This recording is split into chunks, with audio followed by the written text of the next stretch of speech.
Namasté les yogis et les yoginis, j'espère que vous allez bien. On se retrouve aujourd'hui pour parler de notre énergie et notamment de comment booster notre énergie. Vous aurez besoin pour la séance de 2 blocs, vous voyez, qui sont déjà disposés sur le tapis. Ça va être une aide précieuse pour tout ce qui va concerner le renforcement. Renforcement, aussi bien du haut, le noyau. On revient à ce terme important de core et les membres inférieurs. Booster aussi notre immunité, augmenter notre vitalité et sentir et prouver notre puissance intérieure.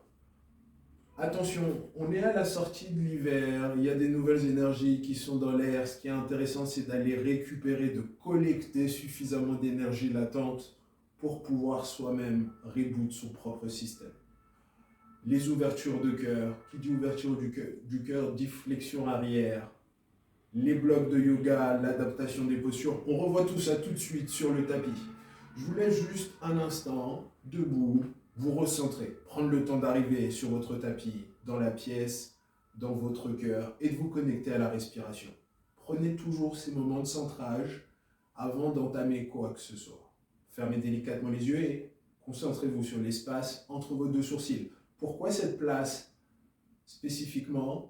C'est la place d'une glande importante. La glande pinéale, elle nous aide à être concentré, attentif, créatif, intuitif. Intuitif, c'est sur ce terme qu'on veut rebondir et faire écho dans le yoga, avec notamment cette notion de troisième œil. Ça va nous ouvrir la perspective des centres énergie, les chakras. Il y en a 7 disposés le long de la colonne vertébrale jusqu'au sommet du crâne. La pratique du yoga vise à stimuler, à faire circuler librement l'énergie dans votre colonne et dans votre corps par répercussion. Prendre et placer notre attention sur un centre énergie en particulier va libérer et accentuer les pouvoirs de celui-ci. Pouvoir, capacité, habileté. Pour nous, c'est notre capacité à être ouvert, aussi bien sur notre environnement extérieur que sur notre environnement intérieur. Quand je parle d'environnement, c'est parce qu'on est très profond. Il faut se voir avec plusieurs couches, les unes superposées les unes au-dessus des autres, un peu comme des poupées russes. Au centre se trouverait votre âme, ce corps palpable, un corps de nourriture. On reviendra plus précisément sur ce terme des koshas dans des vidéos, dans une vidéo ou des vidéos, je ne sais pas encore quelle tournure ça prendra, mais affaire à suivre. Pour vous, on commence tout de suite avec les blocs, mais d'abord par échauffer nos poignets. Prenez et bougez vos poignets. Ouvrez les doigts et faites clignoter vos doigts. Resserrez rapidement, sentez et engagez vos poignets, vos épaules, vos articulations, parce que tout de suite, on va venir dans la position de la planche. Pholakasana pour les puristes, Kumbhakasana parce qu'il s'agit de retenir justement le centre. Le nombril est rentré, zippé vers la colonne, les bras, les yeux des coudes tournés vers l'avant. On reste pour 10, 9, 8, gardez le décompte. Ici, la tenue d'une posture est un mouvement isométrique parce que j'engage aussi bien l'avant que l'arrière de mon corps pour tenir la posture. 3, 2, 1, déposez les genoux. C'était le premier mouvement qui nous intéresse. On va venir prendre un mouvement statique et dynamique. On reprend la planche. On inspire, chien la tête en bas. On expire dans la planche. Inspire, chien la tête en bas. Expire, planche. Posez un instant les genoux. Petit rappel, si vous avez manqué ça dans les vidéos précédentes, rappelez-vous que c'est 12 vidéos de 10 minutes de yoga. Donc vous avez la possibilité déjà de trouver 2 autres vidéos sur la chaîne YouTube Namasté Fit et Yoga Village Paris. Si vous êtes un peu court à l'arrière des jambes, votre chien la tête en bas aura certainement une structure, un positionnement différent. Les blocs viennent vous aider à caler les mains dessus, à poser les mains dessus pour pouvoir pousser. Et laisser le ventre, au départ, passer entre les cuisses et ensuite à repositionner mes appuis sur le sol. Genoux pliés. Et le mouvement de planche, chien la tête en bas, reste au final le même. Ce qui est intéressant, c'est de rechercher l'extension de la colonne vertébrale. expérimentez un instant et on se retrouve à quatre pattes sur le tapis. Si les bras commencent un peu à s'engourdir, n'hésitez jamais à prendre une pause ou à rester un peu moins longtemps, à faire un peu moins de répétitions des mouvements. Rappelez-vous, il faut que ça reste quelque chose de confortable. Je ne dis pas d'être dans l'oisiveté, challengez-vous quand même un petit peu sur le tapis, mais n'outrepassez pas vos limites. Le but, c'est que vous soyez toujours à l'aise. On revient dans la planche. Respirez toujours de façon égale, quitte à raccourcir parfois les inspires et les expires. On inspire dans le chien la tête en bas. Les chiens la tête en bas ont des formes diverses et variées. Le but ici est d'être confortable et d'avoir ce dos, ce confort, ce relâchement dans les épaules. Évitez d'être crispé. Vous entendez au son de ma voix que ça reste quelque chose de confortable. Reposez-vous complètement sur le souffle. Laissez-lui sa place. Donnez-lui son importance. On inspire ici et à l'expire, on est dans la planche. On reste. Une nouvelle fois, revenez à la respiration. N'hésitez pas à monter un peu les fesses, mais à tenir avec des bras solides. Une dernière inspire. Une dernière expire. Prochaine inspire. Chien, la tête en bas. On revient encore à la respiration. Peut-être que l'arrière des jambes commence un peu à s'assouplir aussi.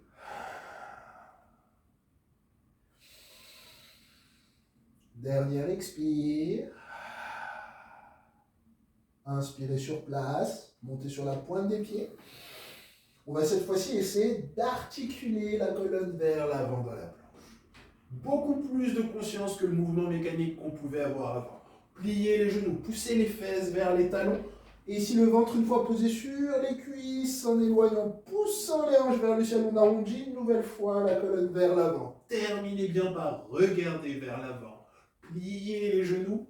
Une fois que la tête passe la ligne des épaules, le regard passe entre les genoux, la colonne s'allonge, l'arrière des jambes aussi. Et on reste dans le chien, la tête en bas. Pour 5, 4, 3, 2, inspirez sur la pointe des pieds.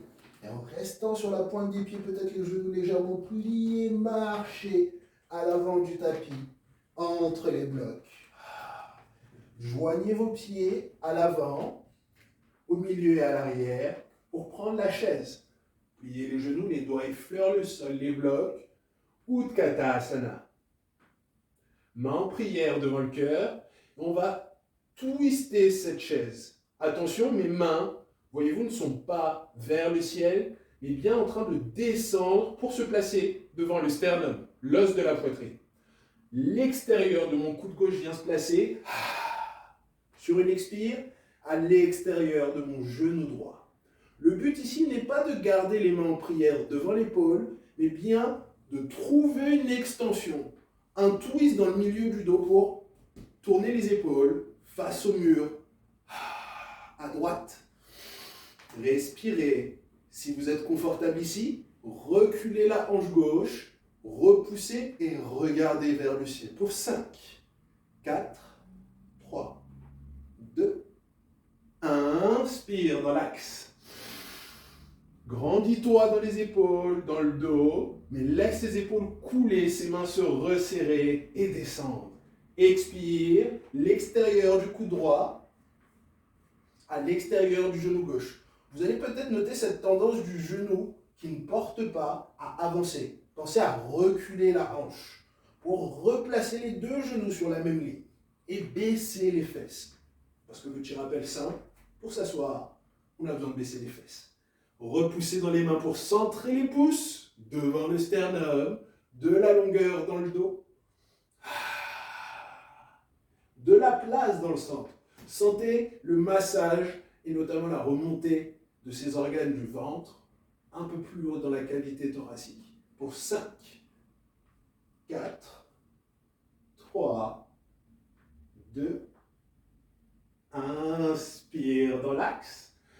Expire, repousse le sol.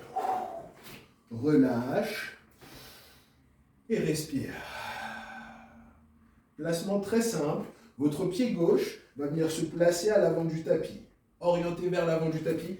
Le pied droit, ou en tout cas le talon droit, s'aligne avec le talon gauche. Vous voyez qu'ici mon talon recule et pointe à l'arrière du tapis. Faites attention à garder de la place dans vos hanches, que celles-ci puissent tourner et rester orientées face à la jambe avant. Faites bien attention et en gardant les mains autour des hanches, pliées dans le genou gauche.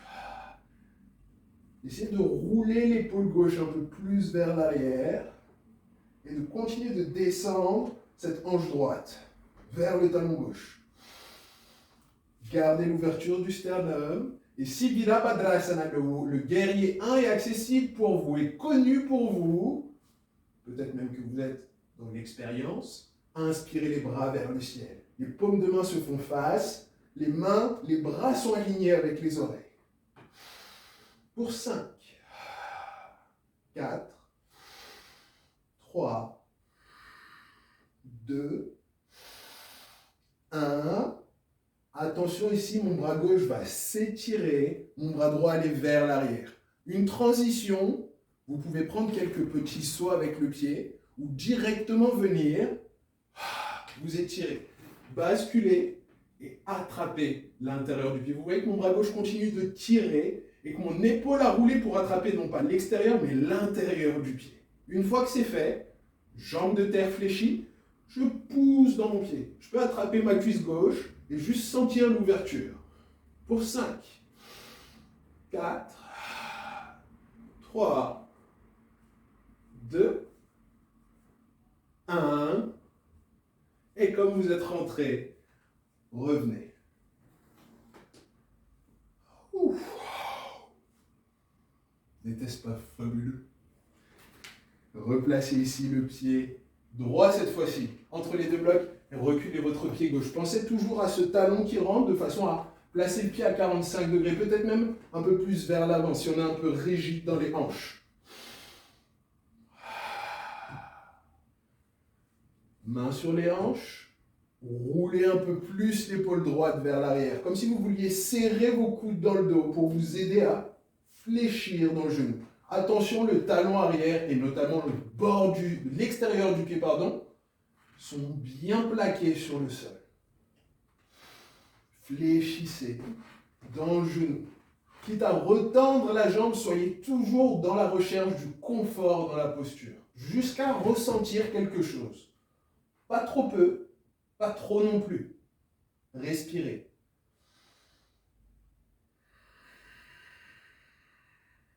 Inspirez les bras vers le ciel. Si vous êtes confortable, les mains sont magnétisées l'une vers l'autre, les doigts s'étirent vers le ciel. Pour 5, 4, 3, 2, 1. Inspirez, tendez. On reprend attention cette transition. Donc les hanches, après avoir été fermées, vont s'ouvrir. Mon bras droit s'étirer. Mon bras gauche aussi, faites bien attention, les paumes de main font déjà face au mur. Ici, ce bras va lui tourner, plier le genou. La transition peut être avec les orteils. Je suis complètement, je pense, sorti du cadre. La transition avec les orteils, revenir et s'étirer. Je vais encore même reculer un peu pour vraiment fitter dans votre cadre. Pliez le genou de la jambe de terre. Saisissez, appuyez sur la cuisse. Et en ouvrant l'épaule, rappelez-vous, j'attrape l'intérieur du pied. Poussez, levez.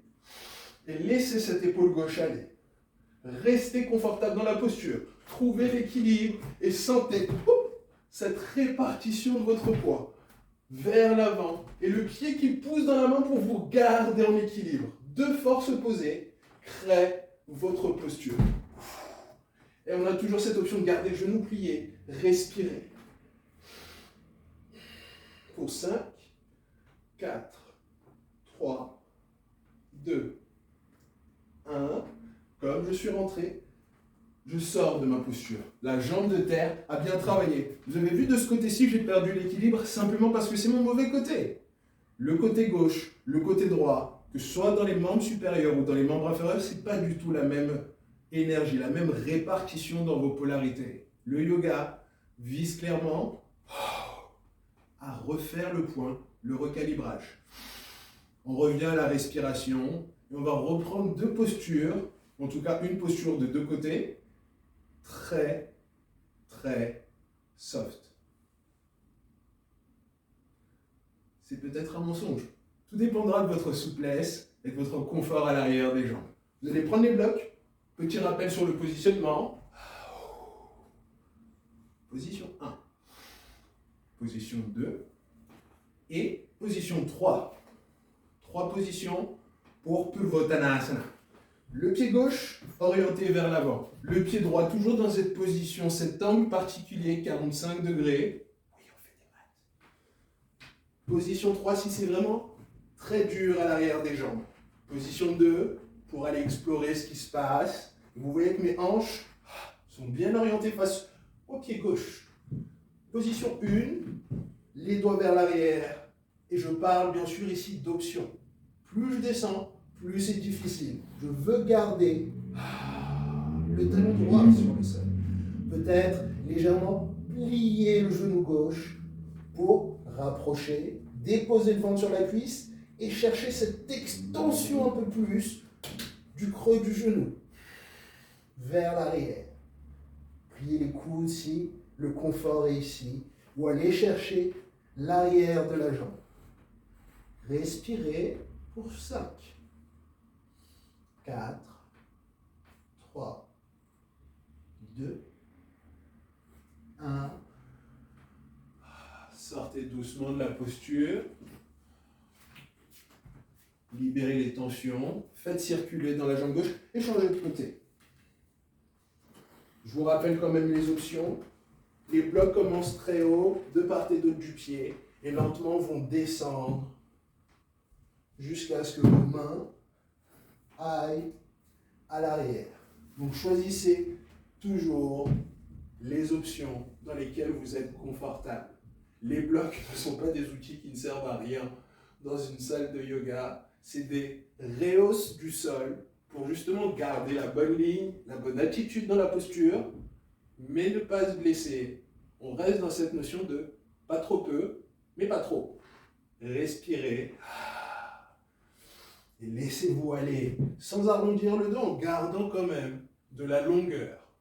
Petit rappel de ma phrase favorite, le menton donne le ton. Respirez.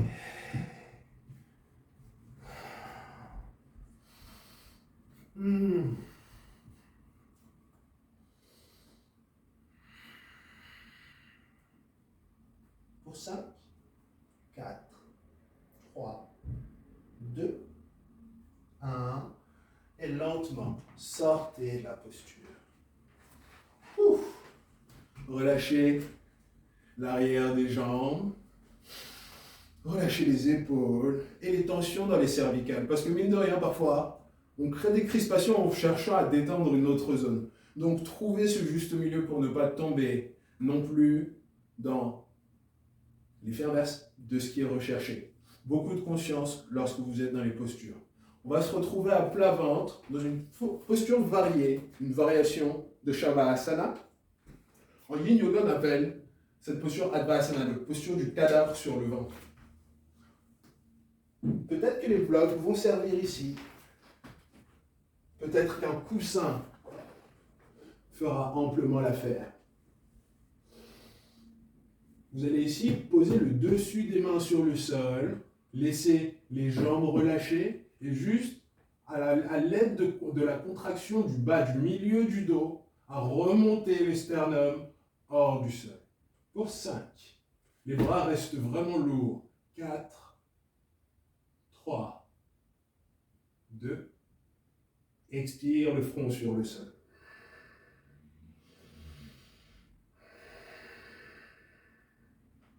Même exercice, sauf que cette fois-ci, on va pouvoir tourner les paumes de main, pousser en montant les épaules un peu plus. Vous entendez au son de ma voix, il y a une grande extension, il y a un engagement du diaphragme aussi, pour garder l'élévation. Le crâne nu pousse vers le ciel. Pour 5, 4, 3, 2, 1. Expire. Le front sur le sol une nouvelle fois. Respire, relâche-toi. Relâche les épaules. Plie les genoux. Rapproche les cuisses l'une de l'autre. Et sens déjà ici le fait de plier les genoux, la sensation peut-être au bas du dos. Reste, respire pour 5, 4, 3, 2,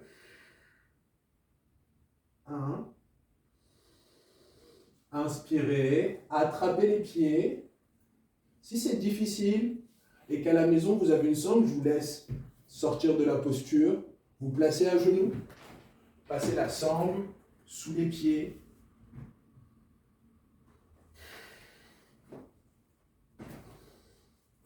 Et bien sûr, trouvez l'ouverture. C'est la même chose que maintenant. Ce qui est intéressant, c'est de retrouver les éléments qu'on a disposés. Donc, le sternum qui s'élève, les épaules qui roulent, et on parle ensuite de nos pieds. Le rôle des pieds est de tenter, en contractant les fesses, en allongeant l'avant des cuisses sur le sol, de monter les genoux, de pousser ensuite dans ses pieds pour obtenir la tension des bras. Vous voyez, je serre les épaules en les roulant, je pousse dans les pieds pour garder les bras tendus.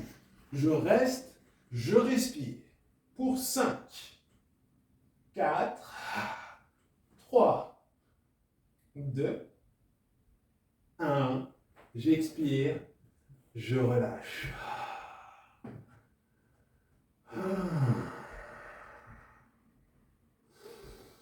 Si vous étiez confortable dans la posture, n'hésitez surtout pas à reprendre la posture.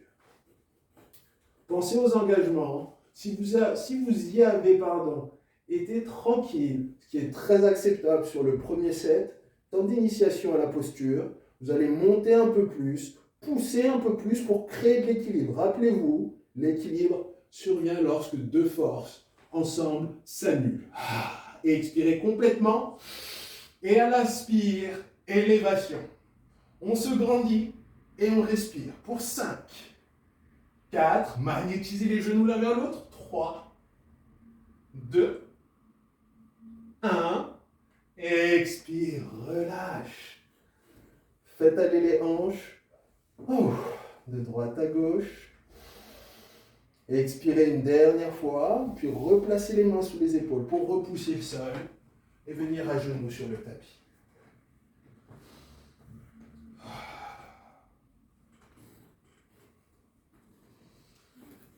Ce qui est intéressant ici, c'est une fois qu'on est sorti de la posture, peut-être prendre une posture de l'enfant, en relâchant le front sur le sol,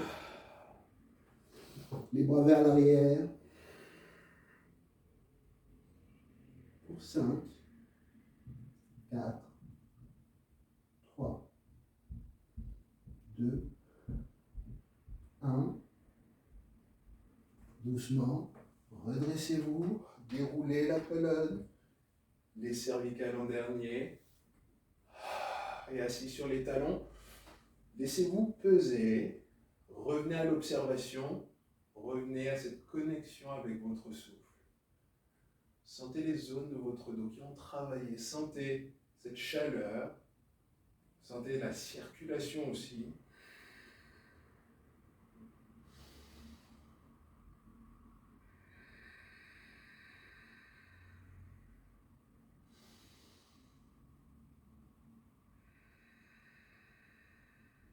Vous allez pouvoir doucement rouvrir les yeux. Et on va terminer avec notre peak pose, donc la posture clé de notre séance. Étrangement, la posture clé aujourd'hui est une demi-inversion. Vous allez prendre votre bloc, mettre vos mains en L, et sur le sol, retrouver ce positionnement. J'ai failli m'assommer tout seul. Retrouvez sur le sol devant vous ce positionnement. Pas trop près, à une dizaine, une quinzaine de centimètres. Ce qui est intéressant, c'est d'avoir les doigts légèrement vers l'extérieur et bien ouverts sur le sol. Attention à la bande de peau à l'arrière des bras. Vers l'intérieur, vos deux coudes se magnétisent. Et vers l'extérieur, la bande de peau vous maintient à la bonne distance, celle du bloc entre vos doigts. Mettez-vous bien à quatre pattes sur la posture et le but ici est au départ d'arrondir en essayant de séparer les omoplates, l'une de l'autre dans votre dos. Avec les pieds un peu plus largement disposés, je plie au départ mes genoux. Mes mains repoussent le sol pour libérer de l'espace. Pensez à ne pas tomber, vous affaisser dans les épaules, mais au contraire à pousser. Si je suis confortable, je vais allonger un peu plus l'arrière des jambes. Autrement, je reste vraiment avec ces genoux pliés pour 10, 9, 8, 7, 6, 5, 4, 3, 2, 1. Doucement, en regardant vers le bloc, je repose les genoux. Je fais passer mes jambes sur le côté pour m'installer sur le dos.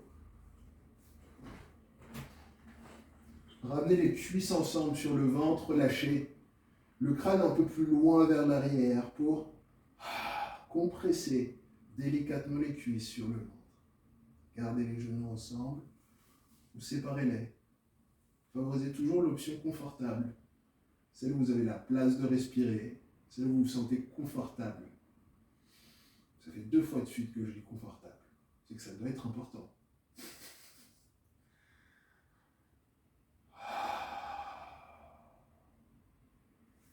Relâchez complètement votre corps sur le sol. Dans votre posture finale de Shavasana. Pour quelques respirations, pour quelques minutes, autorisez-vous ce qui est nécessaire pour vous. Respirez.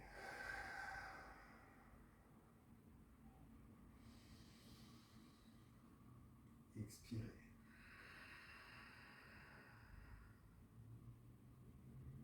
Relâchez complètement les muscles du visage, la mâchoire, et laissez librement la détente circuler dans votre corps. Vous pouvez rester ici. Autrement, on se retrouve en tailleur sur notre tapis, main en prière. Namasté. Merci pour votre temps, merci pour votre énergie. Petit rappel, vous retrouvez cette vidéo sur ma chaîne YouTube Namasté Yoga et Fitness et sur la chaîne YouTube de Yoga Village Paris. Très certainement, vous retrouverez également la vidéo sur Instagram, sur mon compte perso Namasté Fits. Bonne journée, bonne soirée, à très vite sur la chaîne.